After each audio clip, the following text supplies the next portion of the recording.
Hola amigos, and welcome back to my YouTube channel. If you haven't been to my channel before, my name is Emma Bennet.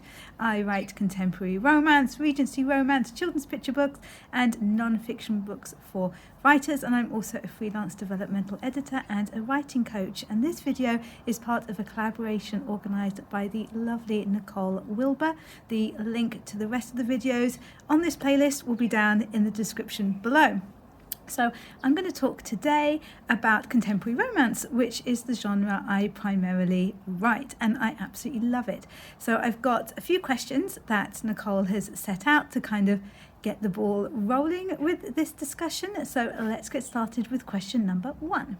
What is this genre and or what is unique to it? So contemporary romance is romance that is set typically when it is being written. So it's usually post World War II, but basically you're writing about the world that you are living in right now. So for example, the book that I am working on at the moment is called A Scottish Christmas, and it is going to be my Christmas book for next year.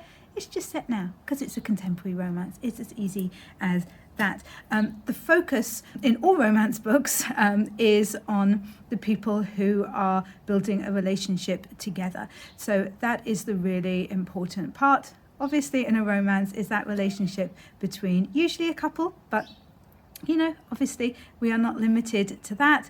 But yeah, it's their relationship, it's their coming together and realizing that they are in fact perfect for one another. Question number 2 is, why do you love to read or write in this genre? So I read really widely. I read all kinds of genres, but romance is definitely my favourite. I just love a happy ending. I don't know why, I just really do. And it's the natural choice for me to write. It just seems to fit with my personality, maybe. I don't know. I guess I've always kind of imagined like romantic stories, both for myself and for other people. The happy ending. I would never be very good at kind of killing characters off and things like that. So yeah, I just fit nicely in with romance, I think. Question number 3 is, what is your go-to genre-specific resource? And that is a little book called Romancing the Beat. It's written by Gwen Hayes. It's a little tiny book, and it doesn't look like it could possibly solve all of your romance writing problems. But honestly, it does a pretty good job of it. Basically, it's similar to kind of Save the Cat, in that it takes writing beats and breaks them down and explains them for you, so that you know when you're writing your book, you're going to get the ups and downs, the ebbs and flows going like perfectly, so that the reader will enjoy your story, is the idea. And Gwen Hayes does this especially for romance books, and it's just incredibly helpful. Like I say, it's a really small book, but it's absolutely packed full of useful information, and I really love it. I use it every single book that I write. Cannot recommend it highly enough as a resource for romance writers.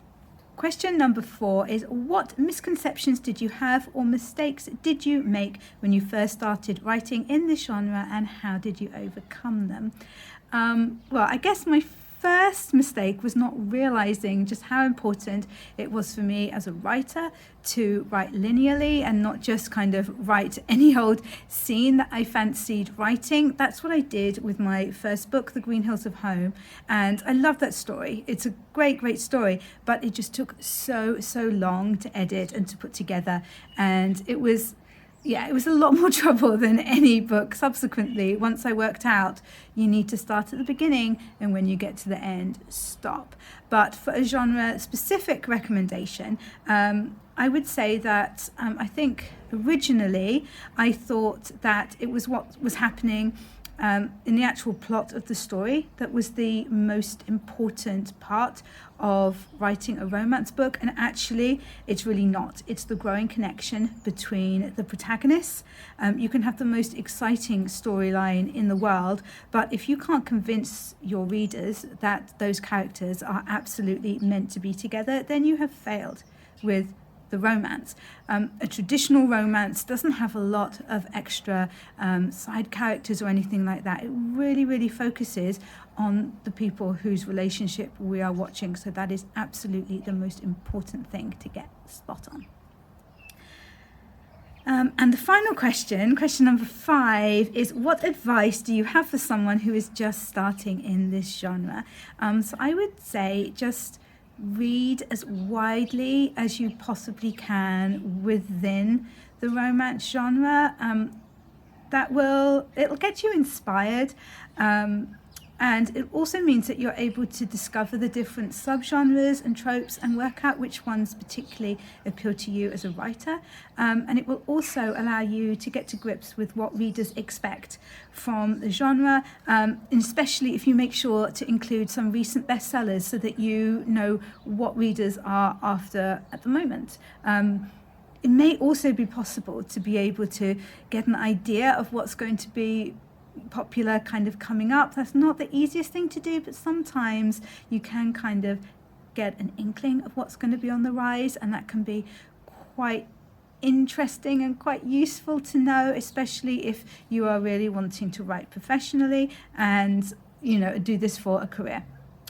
And yes, that's all the questions. And the other thing that I was just wanting to talk about is a few recommendations that I have for contemporary romances that I think that you might enjoy if you haven't read a lot. So obviously my books, my latest book is called A Christmas Truce, and it's available as both ebook and paperback from Amazon, and it's great. It's a cute story, it's got a dog, I love my characters, especially Seth, my hero, and yeah, I hope that you'd enjoy that.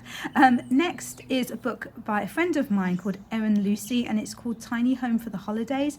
So it's about these two travellers who get snowed in together, basically. One of them is in a van that she travels around in, and the other one has got his tiny home that he's pulling on the back of his car, and they get stuck together, and it's opposites attract, and it's really, really wonderful. And I am very, very jealous that I didn't think of the story myself, frankly, but Erin has done an amazing job, so make sure that you check that out.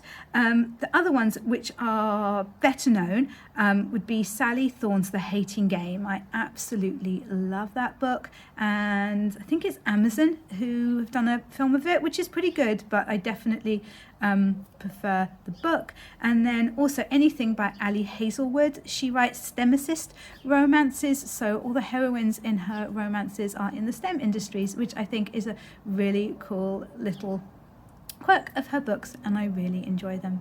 Well, thank you so much for joining me for this video today. I hope that you've enjoyed it, and please remember to boop the like button if you have, and subscribe if you're not already, because we have a lot of fun over here, and it would be great if you could hang around. Also, make sure that you check out that playlist down in the description below, and watch all the other videos in this collaboration to give you an idea of how to write all sorts of other genres, and I will catch you in the next one.